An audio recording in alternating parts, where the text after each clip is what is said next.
There are several reasons why Tanner versus Gibbler is a really brilliant Full House episode. This is the second episode of the second season, and I loved it. As always, I will discuss things that I liked, mention anything I didn't like, but there's nothing I didn't like. So there will be spoilers for this episode, but I won't spoil anything that happens in future episodes. But what I will say is that this is the introduction to Becky Donaldson, Lori Loughlin's character, and it's a pretty solid introduction. I won't say any more other than I really like the character, but I can't spoil anything about the future of that character. The main narrative, aside from the fact that Danny is now co-hosting Wake Up San Francisco with Becky, and that does allow us to have some other stories revolving around that moving forward, is the fact that we have Kimmy having a surprise birthday party. DJ is a wonderful best friend. She's planned this birthday party for Kimmy, and things don't go according to plan because Kimmy shows up with two older girls, and they're from her karate class, if I remember rightly, and they are not nice people.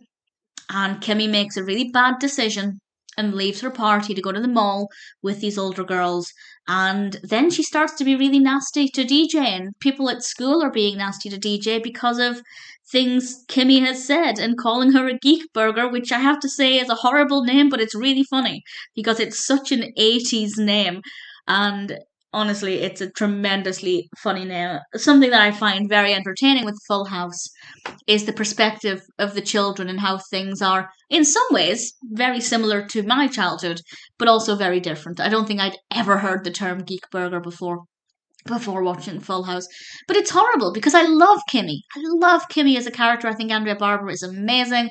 But it's not nice to see Kimmy being horrible to DJ and making bad decisions. But it makes the episode very, very effective. We have a beautiful scene between Kimmy and DJ. The scene in the living room when Kimmy comes over. What's also really interesting about that is that it's one of the few times where we have just the kids on screen. Usually, when the kids are the main focus, either Danny, Jesse, or Joey is milling around, they're nearby. But for quite a good portion of this, it's just Andrea Barber and Candace Cameron, and it works really well. And it's nice to give them a bit of time in the spotlight where it's just about them. And I think that was really beautifully done.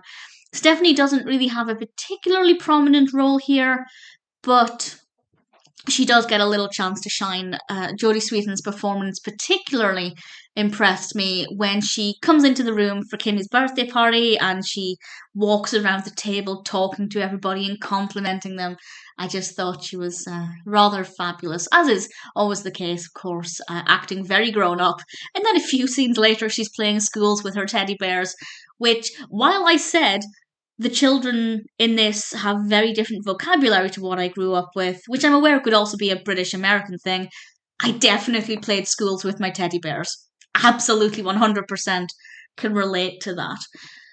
I really enjoyed this episode. There are a lot of really great things for it. There are some really beautiful messages, of course, about friendship, and there's a quote in this, and I didn't write it down, so I might not get it word for word, but it's something like, one of the important things about having a best friend is being a best friend. And the lesson there from Joey and Jesse was that you have to give a little. They thought Kimmy had come over to apologise, but DJ also needs to be a friend and allow Kimmy to apologise. Of course, that's not exactly how things played out, but I really like that message. You're a bad friend if you don't allow your friend the chance to at least apologise. You don't necessarily have to accept their apology, but to allow them the chance to apologise. Ultimately, the direction it took, I absolutely loved. Michelle was absolutely adorable. She wasn't in it too much, but she did start things off, and she had what I think is her second word. She said yes. She said no about 4 or 5 times, and then she said yes. Being a very big Mary-Kate and Ashley fan, I love that Michelle is starting to come into her own, starting to be the source of comedy more, which I really thoroughly enjoy.